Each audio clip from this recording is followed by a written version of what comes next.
Čuste borci a borkyně, v tomto videu si řekneme, jak si koupit svoje první krypto, a to jak klasickým způsobem, tak i tím způsobem, když nám ještě nebylo 18 let. Tak pojďme na to. Taková hlavní informace, že je tady několik druhů, jak si koupit krypto. Vypůjčím si tady takový článeček od Finexu a podíváme se na několik možností, jak si koupit krypto. Jako první možnost, kde si můžeme koupit nějaké krypto, je nákup u směnárny. Směnárny si většinou účtují nejvyšší poplatky ze všech možností uvedených v tomto seznamu. Ano, to je pravda, jedná se vlastně o třeba pár procent, nicméně těch pár procent časem, když se investuje pravidelně, udělají svoje. Nicméně výhodou je, že vlastně tady není nutná ta registrace a to ověření, ať vám je na 18 let, čili ano, tohle je ta cesta, když vám je pod 18 let. This is the way. This is the way. This is the way. Směnárny také nejčastěji nabízejí pouze pár hlavních kryptoměn. Jedná se většinou o takových nějakých 10 kryptoměn, jako prostě Bitcoin, Ethereum, XRP a tak dále. Jejich výhodou však je jednoduchý a rychlý proces nákupu a bez té registrace. Nákup na burze, to je druhá možnost. Burzy mají ze všech možností poplatky nejnižší a nabízí také největší množství nejrůznějších kryptoměn. Je však třeba se registrovat a ověřovat účet. Tam vlastně už je potřeba se zaregistrovat, vytvořit si ten účet, projít tím procesem a poté si ho ověřit, že vám je nad 18 let. Toto není ta cesta, tak když vám je pod 18 let, to doporučuji ten nákup u směnárny. Za třetí nákup v peněžence, takže jestliže už máte nějakou hardwarovou nebo softwarovou peněženku, tak tam se to dá taky zaplatit. Čtvrtá možnost je nákup v automatu, takže jestli jste dostatečně odvážní, tak můžete zajít do nějakého Bitcoin matu nebo nějakého takového automatu. Je jich několik po celé České republice, v Praze jich hodně, v Ostravě taky nějaké jsou. Vím určitě, že zrovna v Ostravě v Avionu jeden je a určitě i v dalších jiných městech budou. Poslední možnost, nákup od další osoby. Jo, je to možnost, samozřejmě myslíš se já bych tím třeba myslel jako vaše rodiče, nebo po případě nějakého známého, který se v tom třeba vyzná, ale je důležité tu osobu znát a důvěřovat jí, a ne, že prostě potkám nějakého random člověka nebo na Facebooku si někoho najdu a napíšu mu hej čus, teď ti pošlu litr a ty mi za to koupí Bitcoin, jo, a pak mi ho někdy vrátíš a on ho nevrátí. Tak teď jsme si ukázali nějaké základní cesty, jak si ten Bitcoin nebo ty ostatní kryptoměny koupit, a teď se pojďme podívat na první možnost, a to jsou směnárny. Já osobně jsem ještě nikdy nevyužil žádnou směnárnu, protože všechno vlastně obchoduju a kupuju na Binance, ale kdybych si nějakou měl vybrat, tak si vyberu tady směnárnu Simplecoin, abych ukázal, že si ty informace jakoby nevymýšlím z hlavy. Tak tady na Finexu znova jsme a já tady ukážu takovou recenzi, kdy podporované kryptoměny, opravdu jich je jenom pár nějakých hlavních, jich tam asi 8, včetně Dogecoinu a tak. Minimální obchod se tedy pohybuje kolem nějakých 12-13 stovek, kdy jakoby je to hodně, ale je to málo. Prostě nemyslím si, že by to byl nějaký rizikový ten Bitcoin nebo něco takového. Samozřejmě může se vám to zmenšit, ale procentuálně si myslím, že se vám to hlavně vzroste. Ano, celá směnárna je v češtině a zákaznická podpora tak samo. Jak píše Finex, na Simplecoin nemusíte skutečně hledat nic složitého, jedná se o českou směnárnu kryptoměn z historií od roku 2013 sídlící v Praze a s přesahem na Slovensko a do Polska. Lze tak obchodovat kryptoměny za české koruny, blablabla. Fakt, že Simplecoin funguje bez problémů tak dlouho, dodává této společnosti na značné důvěře. Ano. Teď už jsme přímo na té směnárně, dole budete mít v popisku odkaz, ať to nemusíte nikde hledat. Jedná se fakt o nejjednodušší způsob, jak si to krypto zakoupit, takže já tady dám třeba fakt těch 1500 korun, jak jsem říkal. Rovnou mi to ukáže, že mi to do Bitcoinu připočítá na asi 106 000 Bitcoinů. Můžu si tady dát třeba, nevím, můžu si to dát klidně do Ripple, který bude mít 57,79 XRP.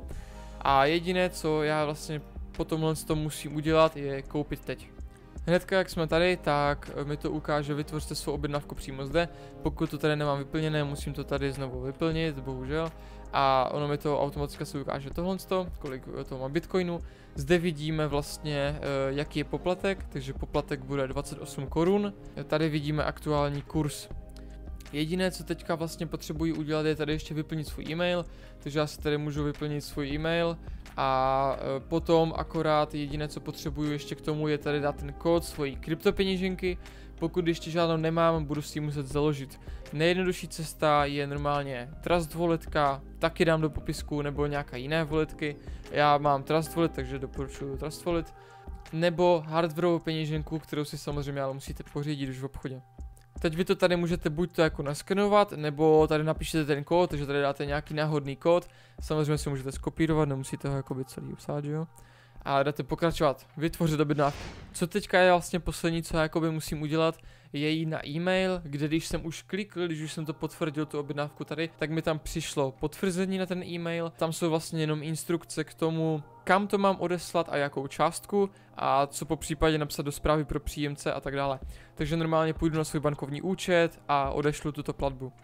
Tak to bychom teď měli u tady téhle první sekce, což jsou směnárny, a my se pojďme podívat na burzy. Největší burzou je určitě Binance, takže já budu mluvit o Binance. Na Binance obchoduju už delší dobu. Měl jsem i Coinbase, nicméně s tím jsem nebyl úplně spokojený, takže jsem přešel na Binance. Tady mi to mnohem více vyhovuje, myslím si, že je to jak pro nováčky, tak pro pokročilé, je tady mnoho možností, co mohu dělat, přijde mi to přehlednější, takže já budu teď mluvit o Binance a o tom, jak si tady založit účet. Takže hnedka to první, co já musím udělat, je, že normálně půjdu na plochu, rozkliknu si prohlížeč a tady si napíšu binance.com, binance.com. Tak já jsem na Binance. Hnedka si dám zaregistrovat se, dám si ze země, ze které jsem, takže já jsem z České republiky, potvrdím a dám vytvořit účet. Teď tady vyplním e-mailovou adresu, vyplním si heslo a dám ID doporučení. Teď se vám na obrazovce ukáže moje ID doporučení, bude to i v popisku, jako přímo ten kód a bude tam i ten link, takže vy ani nemusíte na nic klikat, stačí, když si prostě kliknete na ten můj odkaz, přímo se vám to rozklikne i s tím kódem a přímo tady ten odkaz na založení toho účtu. Je to vlastně referral kód, kdy se vám o 10% sníží poplatky, jak vám, tak i my, takže si takhle navzájem pomůžeme. Teď si musím samozřejmě založit ten účet, takže tady napíšu e-mailovou adresu a poté nějaké bezpečné heslo. Takže teďkom tady dám nějaké heslo, samozřejmě vidíme, že musí tam být aspoň jedna číslice, aspoň jedno velké písmeno. A potom tady doplním to ID doporučení, které, když už rozkliknete ten link, by tady mělo být. Kdyby tady náhodou nemělo, tady ten link to je, po případě se vám tady už na obrazovce ukázalo. Teď to je na vás, že jo, přihlásit se k odběru nebo ne. Zde vidíme hodnotu naší provize 10%, takže dám si další. Teď, že jo, mi přišlo ověření pomocí mailu, musím si ho ověřit, takže já si tady napíšu akorát ten kód z e-mailu a pokračuju dál. Teď samozřejmě musíme si ten účet ověřit, jak už jsem říkal, na těch burzách většinou musíme mít ověřené účty, u těch směnáren naopak ne. Nicméně, tady to opravdu doporučuji, není to jako jenom nějaká otrava, jako musím si ověřit účet, je to prostě pro tu bezpečnost, je to proto, že ten účet už fakt jako někomu patří, už se tam dá, prostě vidíte, tady už mám 200 000 dolarů denně, jsou moje vklady a výběry, takže tam už opravdu, nebo ne, že jsou, ale můžu mít takové vklady a výběry, ale tady už opravdu jde o nějaké jako vydělávání a takhle už ten účet musí někomu jakoby patřit. Tohle to jsou ty funkce, jak už jsem tady ukazoval, takže bez omezení mám vklady kryptoměn, 100 bitcoinů denně jsou moje limit pro výběr kryptoměn, což mám teda daleko od 100 bitcoinů, ale je tady ta možnost právě jenom díky tomu ověření. Potom mám bez omezení limity transakcí peer-to-peer a ještě tady karta Binance a další funkce. Ten Binance vlastně po vás chce osobní údaje, státem vydaný doklad totožnosti, rozpoznání obličeje, doklad o adrese, dotazník. Osobní údaje, tak normálně to je vaše prostě jméno, blablabla, to tam vyplníte. Potom to chce ověření nějakou občankou, řidičským průkazem nebo pasem. Takže vy ho nafotíte, vezmete třeba řidičák, občanku, nafotíte ho z jedné strany, z druhé strany, odešlete. A ono se to potom potvrdí. Dále rozpoznávání obličeje, musíte si dát prostě selfiečko, aby vás to mohlo rozpoznat, je důležité tam nemít žádné kšiltovky, nebo se nějak blbě nesmát, nebo něco takového, musíte opravdu prostě v klidu vypadat a aby to dokázalo rozpoznat. Dále je zde doklad o adrese, čímž se myslí třeba výpis z účtu nebo nějaký účet za plyn, něco takového, prostě něco, kde je daná, že fakt je opravdu nějaká osoba, která někde bydlí a normálně reálně existuje. Dále poslední jsou tady tyhle dotazníky, to není zas tak důležité, to bývá u toho, když chcete obchodovat třeba futures a takhle, tak tam tam už je nějaké riziko, tak tam musíte vyplnit prostě jakýsi dotazník, abyste jakoby potvrdili tím, že jste jakýsi vzdělaní, že prostě rozumíte tomu riziku, které tam je a takhle. Potom dále tady ještě sekce bezpečnost, kdy opravdu doporučuji dvoufázové ověření, ale přes Google Authenticator, to je docela důležité. Nedávejte si prosím SMS ověření, protože třeba na Coinbase byl nedávno to nebylo úplně, ale byl tam prostě crack hack, prostě oni tam vykradli několik adres právě přes to ověření SMS. Ten Google Authenticator je asi nejbezpečnější, takže tento opravdu doporučuji. Dále tady bezpečnostní klíč, což je v podstatě ta hardware peněženka, kterou vy si tady k tomu připojíte. Potom tady jsou pokročilé zabezpečení, tak to je přihlašovací heslo, které si můžete změnit, seznam nějakých adres povolených pro výběr, kód proti phishingu a tady potom už máte jenom třeba zpráva nějakého zařízení nebo nějaká aktivita na účtu, to už není důležité. Takže předpokládejme, že už máte ověřený účet, už máte zabezpečený, už víte co a jak a říkáte si tak a co teď, co se vám teďka udělat, abych si ten Bitcoin mohl koupit. Půjdete sem na nakoupit kryptoměnu. Zde vidíme mnoho možností, ale my využijeme asi buď to vklad tady banka nebo kreditní karta, debetní karta. Já třeba využívám debetní kartu, takže přijdu sem, tady hnedka, to nevím proč ukazuje, tady hnedka si vyberu vlastně co chci, takže my chceme třeba euro, česká koruna tady bohužel není, nicméně já si úplně nemyslím, že by to nějak vadilo, prostě si normálně najdu kurz na korunu a euro a takhle. Takže tady dám kolik chci euro, řeknu, že chci třeba 300 euro, hnedka mi to ukáže, kolik mi to dá. Plus mám tady strašně hodně různých kryptoměn, do kterých můžu rovnou, takže dáme Terra a dám pokračovat. Tady mi to hnedka ukáže vlastně, jakou tady mám kartu a kolik za kolik, takže já dám pokračovat a tu transakci normálně potvrdím. A potom normálně musím to prostě potvrdit přes svoji banku. A to je celé. No a co teď? Teďka v podstatě mám na tom účtu, jsem si tam depozitnul ty eura, takže to tam mám v eurech.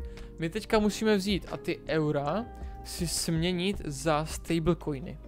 Půjdeme sem do nabídky obchodování a klikneme na základní. My ještě nejsme pokročilí, zatím chceme buď to základní nebo klasické.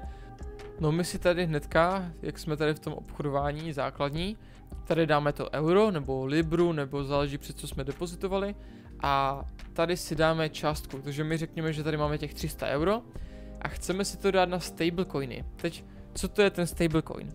Stablecoin je v podstatě něco na té burze, co je kryté reálným dolarem třeba, jo?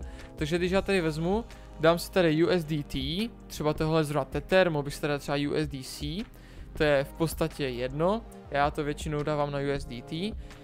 A ten stablecoin je vlastně dolar, akorát to nebudu mít normálně tady v nějakém euru nebo v nějakém dolaru, jakoby ve fiatu, ve státní měně, ale budu to mít tady ve stablecoinu, který je krytý státní měnou, takže tady ten USDT je krytý normálně reálným dolarem.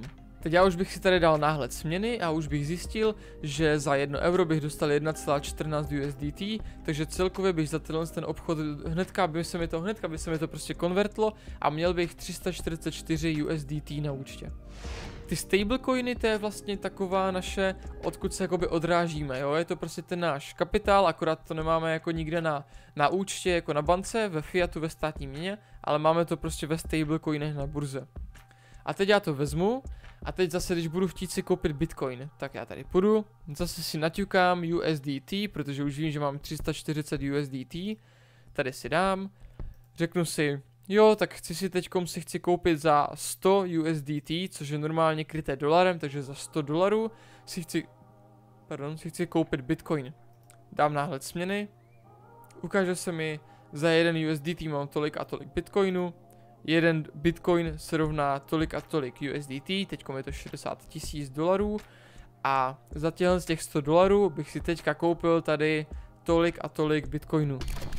A to je celé, to je v podstatě to obchodování, to je ten těžký trading v podstatě, jo. Úplně jednoduché mi přijde. Takže to jsme si řekli, to byly zhruba ty základní principy, jak si ten Bitcoin koupit. Využili jsme vlastně ty směnárny, kde je to rychlé, jednoduché, anonymní, bez nějaké potřebné registrace a nebo můžeme využít burzy jako třeba Binance, Coinbase a tak dále, kde už ta registrace potřebná je tam potřebné to ověření toho, že jste opravdu nějaká reálná osoba a tak dále, ale zase to má nějaké svoje benefity, jako třeba v podobě toho, že máte neomezený vklad a tak dále. Toto bylo hlavně na té burze opravdu ve stručnosti, jenom jak si jednoduše ten Bitcoin na ty kryptoměny koupit, prostě jenom to obchodování, opravdu jenom ten nejjednodušší způsob, jak si ty kryptoměny koupit, to konvertnutí prostě z toho eura, buď to zrovna z toho fiatu na tu výslednou kryptoměnu, kterou chci, nebo první z té měny, když se chci jakoby vyhnout té státní měně, což my obecně chceme ve světě kryptoměny, jinak bychom ty kryptoměny neměli, že jo, takže my vezmeme ten fiat, přidáme si to na ty stablecoiny a z těch stablecoinů až můžeme jakoby na to krypto, ale jestli chcete přímo z toho fiatu, je to vaše věc. Jak se celkově tady na té burze Binance vyznat, tak to si ukážeme v nějakých dalších videích, protože ona ta burza celkově nabízí strašně hodně možností, jak obchodovat, nějaké možnosti a tak dále. To si ukážeme v nějakém dalším videu, ale teďkom vy už vlastně víte všechno, že jo? No tak na co čekáš? Tak prostě klikej na ten referral link dole, nebo na tu směnárnu a jdi si koupit kryptoměny. Čus! Fuck your dollar bills, all I want's cryptos. Whoa. Fuck dollar bills, I just want cryptos. Whoa. Fuck dollar bills, I just want cryptos. I just want cryptos. I just want. Fuck your dollar bills, all I want's cryptos.